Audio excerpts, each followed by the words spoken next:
Hello les gars, c'est Iris et on se retrouve pour une nouvelle vidéo pour faire en sorte que cette journée compte. Si tu as pour projet d'adopter un animal ou de faire de la garde d'animaux, notamment un animal en bas âge, bébé, tu es au bon endroit, reste là. Parce que honnêtement, en une semaine de garde d'un bébé chat, tout ce que j'ai appris, je peux vous dire que finalement mon projet d'adopter un chien bébé, je vais le repousser à plus tard. C'est parti. Alors les gars, je me suis fait rapidos des petites notes. Enfin, regardez, j'ai mis 3 bullet points, voilà. Pour vous expliquer les points principaux des choses que vous avez à savoir. Alors, depuis une semaine, je fais du pet sitting, notamment du cat sitting, donc de la garde de chat. Je vous en ai parlé dans une précédente vidéo où je vous expliquais les démarches que j'ai dû faire pour garder, pour accéder à ça, à pouvoir faire du pet sitting. C'est pour une association. En fait, c'est un site qui met en relation des particuliers, donc des familles qui ont des animaux, et des gens qui font de la garde. Et les fonds sont reversés à l'association. Donc vous touchez rien. Donc si vous voulez faire ça pour l'argent, allez sur un autre truc. Anyway, moi principalement, voilà, comme je vous le disais rapidement, je ne vais pas me répéter trop longtemps, mais comme je vous le disais dans l'autre vidéo, j'ai toujours voulu un chien. Là maintenant que j'ai mon appart, je me suis dit super, je vais pouvoir me prendre un chien, j'avais grave envie, machin, même s'il y a plein de choses qui me faisaient encore réfléchir. Donc voilà, mais j'avais quand même entamé des démarches. Je regardais un peu sur internet, sur les sites d'associations. J'avais envoyé mon dossier pour un chien, pour 2 chiens même, mais on m'avait refusé parce que j'étais en appartement et que ça posait problème. Mais je m'étais pas dit, bon, j'abandonne totalement le projet. Je m'étais dit, peut-être que je vais attendre un petit peu. Et je remercie mon Dieu que j'ai eu l'idée de pouvoir faire de la garde parce que je vous assure, c'est pas comme un gosse, vous voyez, même si vous gardez le gosse de quelqu'un d'autre, et encore ça peut vous apprendre des choses, mais je pense que quand c'est ton enfant, c'est pas pareil que quand c'est l'enfant de quelqu'un d'autre. Là, avant de vous prendre un animal, franchement, si vous pouvez faire l'expérience de garder un animal, ne serait-ce qu'une semaine chez vous, ça va vous apprendre énormément de choses. Donc, premier point, il faut savoir évidemment qu'un animal, c'est un engagement à vie, enfin en tout cas sur très longtemps. Les animaux, ça vit quand même assez longtemps, une dizaine d'années.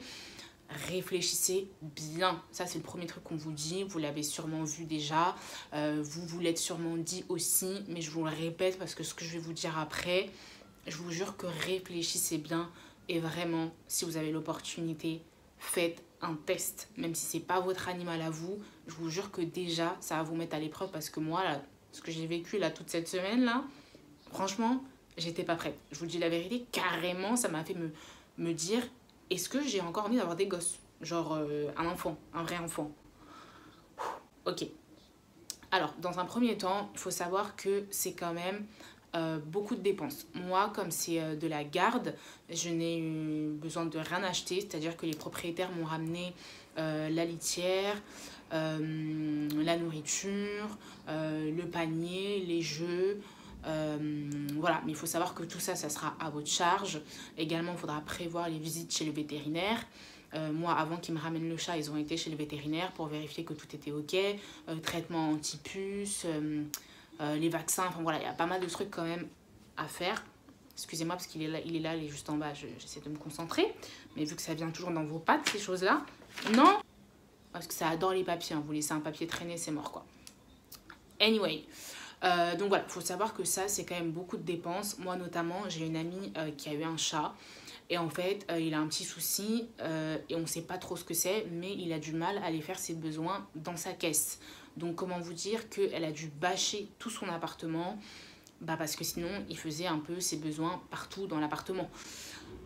Quelle vie! En fait déjà quand elle me racontait, je me disais mais la galère, mais franchement, non je vous jure je pourrais pas. C'est relou, vous rentrez chez vous, tout est bâché, votre canapé il est bâché, vous vous sentez même plus chez vous, donc voilà, prenez bien en compte que c'est comme un être humain, vous pouvez tomber malade, l'animal aussi il peut tomber malade, il peut avoir des problèmes psychologiques qui font qu'il va avoir un certain comportement, il y a plein de choses à prendre en compte, donc déjà de 1, les dépenses. J'ai monté crescendo, hein. Là c'est le level 1, là on est tranquille, là le pire reste à venir. Ensuite, l'hygiène. on dit que le chat, c'est super propre, machin, tout ça, parce que ça se nettoie tout seul. Genre, vous n'avez pas besoin de l'amener au toiletteur pour qu'il se lave. Ok, c'est une chose. Mais il y a un autre truc à savoir, les gars, c'est que quand votre animal, votre chat, il va aller dans sa litière faire ses besoins, quand il ressort de la litière, il y a toujours, de son bac, il y a toujours de la litière qui sort en même temps avec lui. Il va en avoir souvent sur les pattes et ensuite il va aller marcher un petit peu partout. Et du coup, vous allez vous retrouver avec de la litière un peu partout dans votre appartement.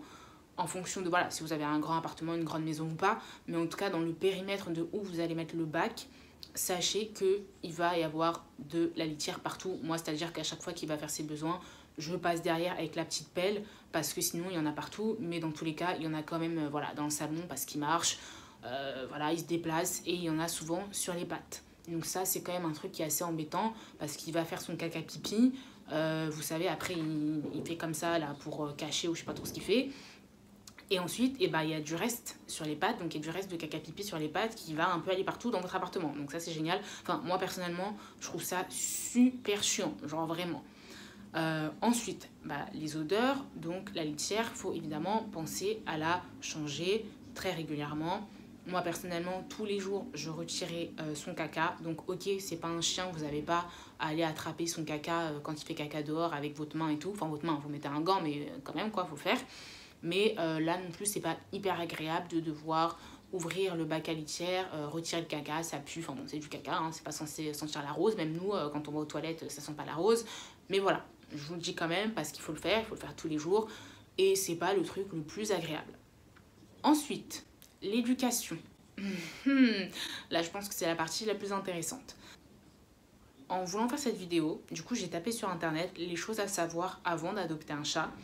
Et c'est vrai que ça revenait souvent que le chat, c'était un animal qui n'est pas très docile en fait. C'est pas comme un chien. Bon, et même un chien, c'est pas toujours évident. Hein. Il faut l'éduquer au début, ça sera pas facile. Mais c'est vrai qu'un chat, ça écoute encore moins. Ça fait vraiment ce qu'il veut. Faut savoir qu'un chat, déjà, ça se déplace très facilement. Ça saute de la table à l'autre table. Moi, il monte sur le micro-ondes, il monte du coup sur les plaques. Donc, il faut que je sois là tout le temps à regarder. Dites-vous que ça fait depuis une semaine que je l'ai. Je l'ai eu lundi. Je crois que depuis jeudi, je ne suis pas sortie de chez moi. Et on est lundi de la semaine d'après. Tellement que je sortais pour les trucs vraiment nécessaires. Si j'avais pas le choix, mais sinon je me disais il faut que je sois à la maison pour pouvoir avoir un œil dessus. Genre j'étais même plus tranquille à me dire je vais sortir machin, parce que je me disais non, il faut que je surveille. Notamment moi j'ai une cuisine ouverte, donc j'ai mes plaques, il a accès aux plaques et vous savez c'est tactile, donc il suffit que la pâte elle reste peut-être posée un peu trop longtemps sur le bouton marche, et je me disais ça peut s'allumer. Donc à chaque fois avant de partir, personnellement je mettais un petit truc dessus, mais bon il peut le pousser avec sa patte, allumer, enfin voilà. Donc un chat, ça se déplace très très facilement. Vous voyez, il est là. Ça monte sur le radiateur. Après, il essaie d'accéder à la lampe. Ça monte sur le micro-ondes. Enfin, franchement, ça monte partout. Donc pour lui apprendre à ne pas monter sur la table, à ne pas... ah oui, un autre truc. Je vais vous mettre des vidéos juste après parce que vous savez que moi, je pense pas forcément quand il se passe un truc à filmer. Mais j'ai un petit peu filmé toutes les petites bêtises, les petits trucs qu'il faisait. Notamment monter sur la table, griffer le canapé, griffer les chaises, griffer tout en fait, griffer tout. Un chat, ça passe son temps à tout griffer. Mes rideaux, griffer, mes chaises neuves, griffer, mon canapé, griffer. Franchement les gars, je vous jure, j'ai été dégoûtée parce que comme vous savez, tout est neuf. Et franchement, ça me fait mal au cœur. Après, je me dis voilà, c'est un bébé, donc... c'est pas de sa faute, évidemment, mais ça fait yesh. Donc, soyez prêts à ce que votre appartement finisse dans un état compliqué. Et je pèse mes mots, mais voilà, il y aura des dégâts. Franchement, moi, quand je voyais les gens partager sur les réseaux des trucs, leur animal de compagnie, trop mignon, gna gna gna, je me disais, ah, trop bien, je veux trop, gna gna gna. Mais en fait, oui, on partage que quand ça va, parce que personne n'a envie de voir quand ton animal, il fait des bêtises, ou machin. Et c'est pareil pour les gens qui ont des gosses, notamment les influenceuses. Bon, j'en suis pas des tonnes, mais je sais qu'en général, les gens, ils vont partager leur bonheur, ils vont partager quand ça va, parce que personne n'a envie d'aller voir des vidéos d'un gosse qui braille du matin au soir. Enfin, voilà, c'est relou, quoi. Peut-être que vous-même, vous avez votre gosse à la maison qui braille. Quand vous regardez un truc, j'imagine que vous avez envie de vous divertir, de rigoler, de rêver et pas voir les problèmes des autres, que peut-être vous, vous avez déjà les mêmes problèmes chez vous. Mais c'est une réalité, les gars. Et je me dis, si déjà pour un animal, c'est comme ça, pour un gosse, ouais, croyez pas que c'est tout beau, tout rose. Hein. Moi, je vous jure, parce que devoir répéter... En fait, j'avais l'impression d'être une daronne relou. Vous voyez votre daronne, quand vous avez l'impression qu'elle vous répète tout le temps la même chose. Non, tu fais pas ça, non, non, non, non, truc.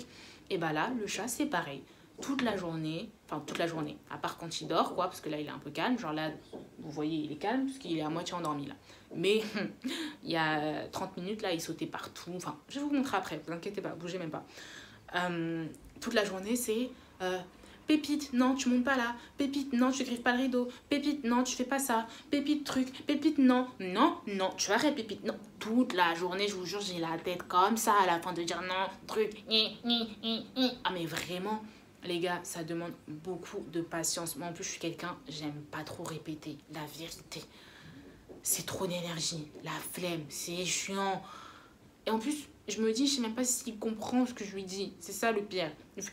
Vu qu'il continue de le faire, je me dis, il comprend pas en fait. Et c'est vrai qu'il y a des moments où vous pouvez vraiment arriver à un point où vous craquez. Genre, il y a des moments où j'étais là, je me disais, mais putain!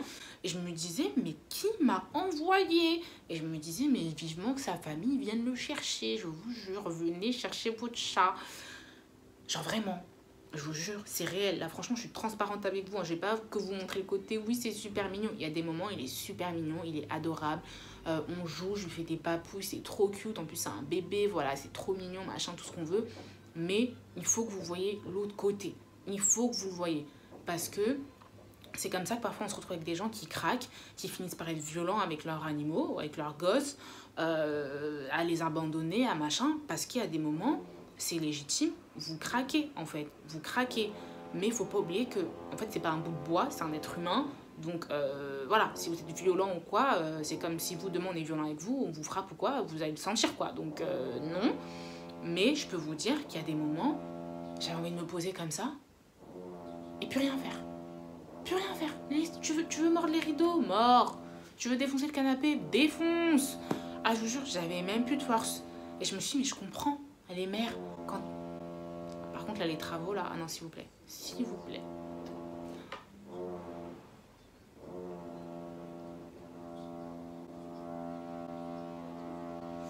Je vous jure que maintenant, j'essaie de développer un truc, dès qu'il y a quelque chose qui va m'agacer, calme, tout va bien. Non, mais par contre, c'est relou, là. Bon, attendez, j'attends que ça se calme, les travaux, et je vous reprends, parce que sinon, vous n'allez pas m'entendre. Bon, ça s'est enfin calmé, les rideaux. Les rideaux. Je sais même ce que je raconte, les travaux. Donc, qu'est-ce que je vous disais encore? Je ne sais même plus ce que j'étais en train de dire. Bref, anyway. Donc, ouais, les gars, c'est beaucoup de patience, énormément de patience, beaucoup de répétition. Il faut répéter, tu fais pas ça, jusqu'à ce que ça rentre. Mais voilà, donc enfin, franchement, c'est pas pour tout le monde. Je vous jure que c'est pas pour tout le monde. Et moi, c'est pour ça que je me suis dit, mais en fait, demain, un gosse, un être humain, ok, c'est pas pareil, c'est votre gosse, vous l'avez porté, nanana, nanana. Mais il y a des trucs similaires. En mode, le gosse, il va pas t'écouter, il va falloir répéter, il faut lui changer sa couche, il faut énormément de patience, tu dors pas beaucoup, ça demande beaucoup d'attention. Franchement, big up à toutes les mamans, la vérité. Et c'est vrai que ça m'a fait me rendre compte que c'est quelque chose. Et encore, je dis ça m'a fait me rendre compte, je le vis même pas. Mais si déjà là, à ce stade-là, après une semaine avec un bébé chat, je me dis ça, je me dis mais est-ce que je suis faite pour avoir un gosse? Je vous jure, genre vraiment. Mais après je me dis, peut-être que voilà, quand c'est ton gosse, tu vas développer plus de patience, tu vas développer plus... Franchement, je vous jure, je sais pas. Mais je me dis, je comprends parfaitement du coup les mères, les parents qui ont eu un enfant et se posent cette question-là en mode, est-ce que je suis une bonne mère? Est-ce que je suis faite pour ça? Est-ce que c'était une bonne idée d'avoir un enfant? Est-ce que, franchement, je devrais pas, j'en sais rien, moi, le donner à quelqu'un? Non mais voilà, vous voyez ce que je veux dire, j'en rigole un peu, mais franchement, je vous jure que je comprends et c'est légitime. Et il faut archi pas juger les gens, surtout quand on n'est pas parent, clairement. Parce que psychologiquement, il faut être armé. Moi, je vous jure que ça me rappelle un témoignage que j'avais vu d'une femme qui disait que son mari, il n'était pas là, il l'aidait pas, qu'à chaque fois qu'il devait avoir des cours pour apprendre un peu à faire des trucs par rapport aux enfants, il venait pas, il disait non mais moi je sais déjà faire. Moi je pense que c'est pas qu'il savait déjà faire, c'est qu'il savait pas faire, mais de peur de mal faire, il préférait pas faire. Tu la connais, le peur de mal faire, donc du coup je fais rien. Et c'est là que je me suis dit mais franchement ça c'est des genres de décisions. Ne faites pas l'erreur, vous rencontrez quelqu'un, vous tombez amoureux, au bout d'un an vous vous mariez, vous faites un gosse parce que vous êtes amoureux. Non! Faire un gosse avec quelqu'un, je me dis, il faut vraiment bien choisir la personne. Mais quand je vous dis bien choisir, c'est pas juste la personne, vous aimez les mêmes trucs dans la vie, voilà. Non, non, non, non, non. Et il faut quelqu'un de solide. Il faut que ce soit quelqu'un où vous avez vécu des trucs durs et que la personne, vous voyez qu'elle a du mental, qu'elle vous soutient, que dans les épreuves difficiles, c'est quelqu'un qui sera là. Que même si vous êtes un peu down, elle essaiera de vous mettre un peu plus up. Et quand ça sera l'autre personne qui sera down, et ben c'est vous qui prendrez le relais. Parce que le vivre d'amour et d'eau fraîche, là, on se voit, on a le coup de foudre, on aime les mêmes choses, nanana, marions-nous, faisons un gosse. Parce que dans ces moments-là, je vous jure qu'il faut choisir des qualités chez quelqu'un. La patience, la tolérance, la compréhension. Parce que je me dis, les hommes, en plus, c'est pas eux qui portent le gosse. Donc ils ont un rapport différent avec l'enfant. Et j'avais déjà conscience de tout ça. Mais encore plus que ça m'a fait me redire tout ça. En mode, un gosse, non, c'est pas un truc à la légère. Et c'est vrai que ça me fait beaucoup réfléchir du coup par rapport à ça. Parce que la patience, tout ça, le temps, là il est en train de dormir. Après quand je l'ai coupé, je vais aller profiter carrément pour me prendre un petit bain vite fait, histoire de me décompresser un peu. Mais je me dis là encore ça c'est rien. Là ça c'est 10% de ce que un parent doit vivre avec un réel enfant. Donc c'est vrai que faut y réfléchir à 2 fois. Et même pour un animal, réfléchissez bien. Réfléchissez bien. Parce qu'un autre truc, d'ailleurs, il devait avoir un autre chat qui vient hier. La personne a déposé le chat, enfin est venue avec le chat. Et celui-ci, il a super mal réagi. Il s'est énervé. Ah, il s'est fâché fort. En mode, vous voyez, quand les chats, ils sont vraiment... j'ai cru que c'était l'exorcisme. En mode, quand ils se cambrent un peu comme ça, ils vont... Comme ça, enfin... Franchement, même moi, il m'a fait flipper, je vous dis la vérité. Et du coup, bah, la personne n'a pas pu laisser le chat parce que ça passait pas, en fait. Donc, et puis, si vous partez en vacances, il faut trouver quelqu'un qui va garder votre animal. Non, franchement, je vous jure, si vous voulez adopter un animal, faites de la garde. Faites de la garde. Voyez comment ça se passe. Si vous voyez que vous gérez bien, go. Moi, au final, je me suis dit, je sais que j'aimerais avoir un chien dans ma vie un jour, mais j'attendrai quand je serai dans une maison, limite avec un jardin, où je pourrais faire une petite maison pour le chien. Comme ça, je vais mettre que des trucs pour le chien. Il aura sa petite maisonnette. Là, vous voyez, les petites maisons en bois. Je lui mets ça dans le jardin. Comme ça, il reste pas dans la maison à défoncer le canapé, les rideaux et tout. Et s'il veut tout défoncer là-bas, il défonce tout. C'est pas grave. En mode dans de bonnes conditions. Parce que je me dis parfois, bah, il y a des animaux qui peuvent vivre en appartement. Hein, mais ça sera à vos risques et périls pour bah, voilà, vos meubles, vos trucs. Donc franchement, réfléchissez bien les gars. Vraiment. En tout cas, moi, je suis contente d'avoir fait l'expérience. En cette fin d'année, ça m'aura vraiment appris des choses sur moi-même, sur bah, tout le reste. Et si vous pouvez toujours tenter un truc avant de vous engager concrètement, bah, n'hésitez pas à tenter.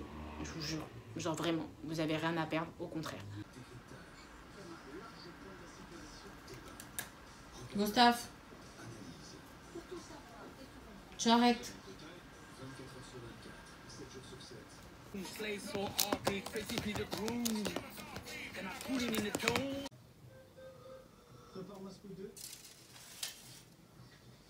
Le jeune homme est en insuffisance respiratoire. Anthony décide alors de l'oxygéner. On met le côté. Et bien, si on redescend. Elle est difficile, car la Non. du jeune homme est complètement bloquée. Je sais pas si vous voyez bien, mais là, il y a des trous dans le rideau. Parce qu'il a défoncé les rideaux. Sachant que les rideaux sont neufs. Hein. Je les ai achetés il y a une semaine. Voilà. Ça va pas énormément bien se voir. Mais voilà. Trou dans le rideau parce qu'il passe son temps à le gratter.